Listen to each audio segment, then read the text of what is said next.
friends. Welcome back to the Spooky Files. If you're returning, thank you so much for coming back. If you're new here, we are so glad to have you. I'm your host, Mary Ellen Quigley. This is where we take a dive into the paranormal, the unexplained, the I swear I saw something, but I don't want to admit it moments that we all have and now have a place to talk about them. Today's episode is called Ghostly Phone Calls. Stories about phone calls that came in from numbers that shouldn't exist anymore. Voicemails left after someone was gone. Text that showed up with no explanation. These are moments where technology doesn't glitch, it reaches out to us. So, get comfortable, grab a cup of coffee, and let's get into it. Our first story is called The Missed Call That Came Too Late. And this story comes from someone who wishes to remain anonymous. They write, okay, I've gone back and forth on whether or not to send this in because even saying it out loud makes me feel a little crazy. But here it is.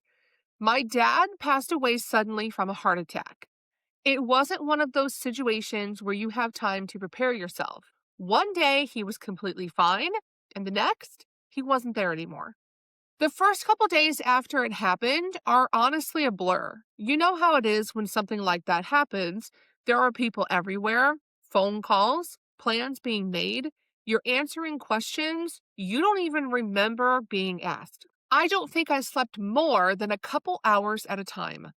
And then, about 2 nights after he passed, I just completely crashed. I remember putting my phone on silent because I couldn't handle another call or message.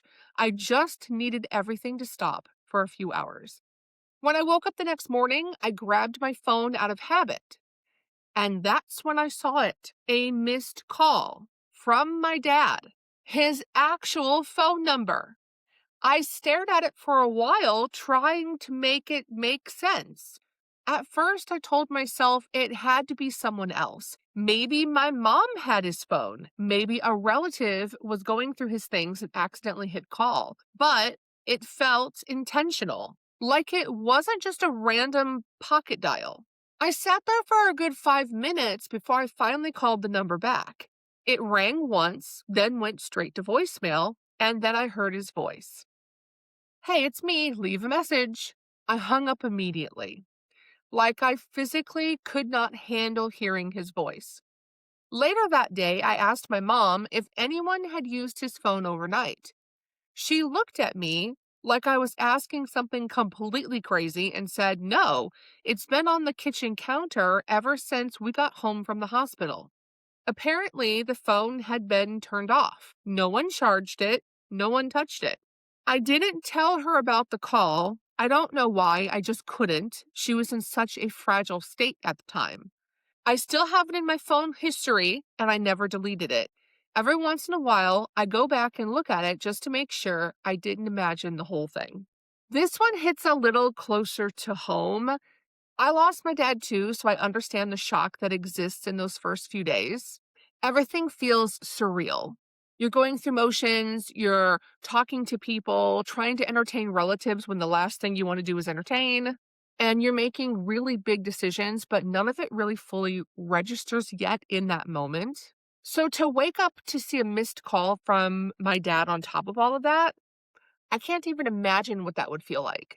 Because on one hand, it's creepy, there's no logical explanation for it. But on the other hand, there's something kind of comforting about it too. Like, maybe in whatever way he could, he was reaching out to let the family know that he was still there and that he was okay. Story number 2 is called The Voicemail That Wasn't There Before. This one comes from Aaron, and it's one of those stories where grief and technology don't quite make sense together, so I would love to hear what you guys think about it. Aaron writes, my best friend passed away in a car accident when we were both 26. For weeks after, I couldn't bring myself to listen to her old voicemails. I knew I had them saved, but I just couldn't. About a month later, I finally decided I needed to hear her voice again. I opened my voicemail and started scrolling through saved messages. That's when I saw one I didn't recognize. It was dated 3 days after she died. I remember feeling really confused because I hadn't received any new messages from her number, obviously because she had passed and her family hadn't called me either. I clicked on it. There was a few seconds of silence. Then I heard her voice. It sounded like she was far away, and she said my name. Then she said, "It's okay." That was it.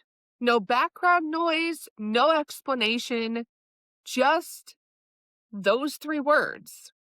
I checked the timestamp again, 3 days after she died. I wasn't imagining things. I've played that voicemail a dozen times trying to figure out if there's a logical explanation, but I still don't have one.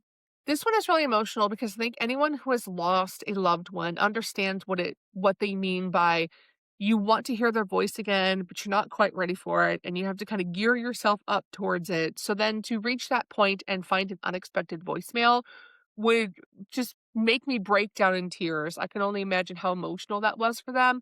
And I was trying to think of like how technology could have glitched to have made that possible. And I really can't think of how that would happen, especially since most phones and things go off of the world clock.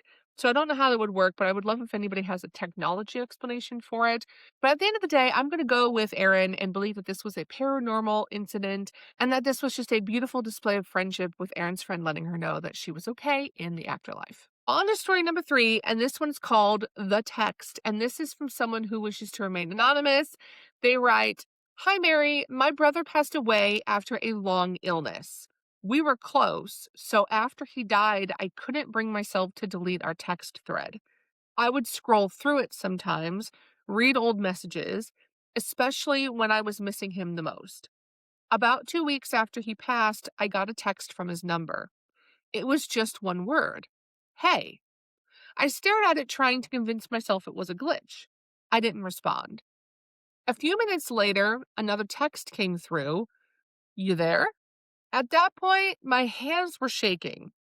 I finally typed back, Who is this? There was a pause. Then I texted, Why aren't you answering me? No response. I dropped the phone and I didn't respond again. The messages stopped after that. I later found out his phone had been disconnected the day after his funeral. A lot of people say his number may have already been given to someone else, but I don't know. This may not even be paranormal, but I would like to think it is. I wonder the same thing actually. My first thought was that maybe his number had already been given to a new person and they were texting with whoever the new owner of the phone number is. I don't know if there's a waiting period before they reissue a phone number. So I'm wondering if any of my listeners know if there is a certain time period they wait. But from an emotional standpoint, it is really nice to think that your brother was checking in on you from the afterlife, even if it was a little confrontational. And our last story, story number 4, is called The Call That Saved My Life. This one comes from another person who wishes to remain anonymous, and this one is a little bit different from the previous ones. They write, A few years ago, I was driving home late at night after a long day out with friends. I was tired, not dangerously tired, but tired enough that the road started to blur a little. At one point, I must have drifted into the other lane because my phone rang loud and it startled me. It startled me so badly that I jerked the wheel and corrected myself immediately. A few seconds later, a truck passed on the opposite lane. If I hadn't corrected, we would have collided head on. I pulled over, my heart pounding, and looked at my phone. The call was from my mom. The problem is that my mom passed away 3 years before that. I tried to call the number back. It was disconnected. I would like to think it was my mother doing her best to keep me safe in the afterlife. This one reminds me of some of the things we talked about back in the Guardian Angels episode, because not every paranormal encounter is about fear. Sometimes it's about intervention. And sometimes whatever is reaching out is not trying to scare you, they're trying to keep you safe. And I definitely think this was your mother keeping you from getting into an accident. And that brings us to the end of our episode, Ghostly Phone Calls. These stories remind us that connection doesn't always end when someone passes. Sometimes the lines of communication stay open. And whether these moments are grief, glitches, or something we don't understand, they happened and they are real. If you enjoyed this episode, please share it with a friend. Follow me on social media. Leave a comment because I love hearing from all of you. If you have a story you'd like me to share on the podcast, you can send an email to the spookyfilespodcast@gmail.com or go to thespookyfilespodcast.com and fill out the Contact Us form. I read every single email or message, and it helps us build a community of people who don't just love a spooky story, but want a safe place to talk about all the things we don't always admit out loud. Make sure to follow or subscribe so you don't miss the next episode. If you're looking for more paranormal content, check out my other podcast, Hoosier Myths and Legends, where my sister and I share all things spooky from the state of Indiana. Until next time, stay curious, stay safe, and keep it spooky, my friends.